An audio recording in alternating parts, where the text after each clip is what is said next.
एक बार महाराज कृष्णदेव राय को किसी कारणवश कश्मीर राज्य जाना पड़ा।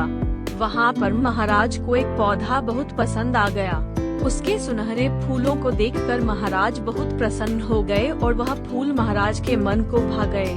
वहाँ से आते वक्त महाराज उस फूल का एक पौधा अपने साथ लेकर विजयनगर लौटे।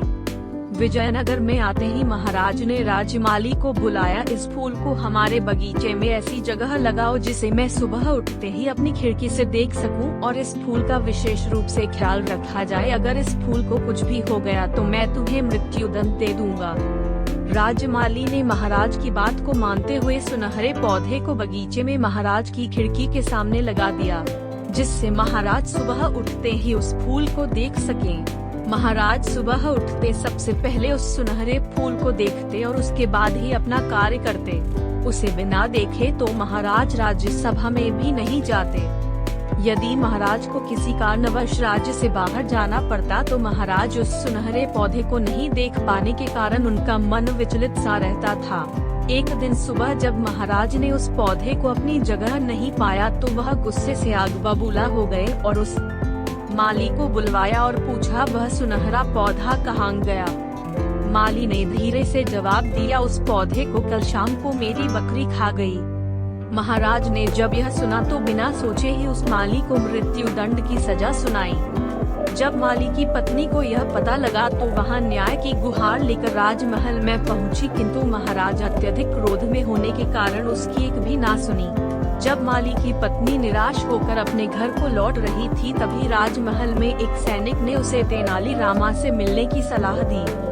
रोते रोते माली की पत्नी तेनाली रामा के घर पहुंची और अपने पति के मृत्युदंड के बारे में बताया। तेनाली रामा ने उसे किसी भी तरह से समझा बुझाकर अपने घर भेज दिया। अगले दिन माली की पत्नी चौराहे पर एक बकरी को डंडे से पीट रही थी। यह वही बकरी थी जिसने वह सुनहरा फूल खाया था। जब नगरवासियों ने यह देखा कि माली की पत्नी की मार से बकरी अधमरी हो चुकी है तो ग्रामवासियों ने कोतवाल को बुलवाया। विजयनगर में पशुओं के साथ ऐसा व्यवहार क्रूरता में माना जाता था। ऐसे करते करते यह मामला महाराज के सामने जा पहुंचा। महाराज ने जब माली की पत्नी से इसका कारण पूछा तो उसने बताया कि इस बकरी के कारण ही तो मेरा संसार उजड़ने वाला है, मेरे बच्चे अनाथ होने वाले हैं, मैं विधवा होने वाली हूँ, तो मैं इस बकरी के साथ ऐसा ही व्यवहार करूँगी। महाराज बोले, मैं तुम्हारी बात समझ नहीं पाया हूँ, भला यह बकरी तुम्हारा घर कैसे उजाड़ सकती है? उसने बताया, महाराज यह वही बकरी है जिसने आपका सुनहरा फूल खाया है, जिसके कारण मेरे पति को मृत्यु दंड मिला है। गलती तो इस बकरी की थी लेकिन सजा मेरे पति को मिल रही है। असल में तो सजा इस बकरी को मिलनी चाहिए, इसलिए मैं इस बकरी को डंडे से पीट रही हूँ। अब महाराज को पूरी बात समझ में आ गई कि गलती माली की नहीं बल्कि इस बकरी की है, तो माली को सजा नहीं मिली चाहिए।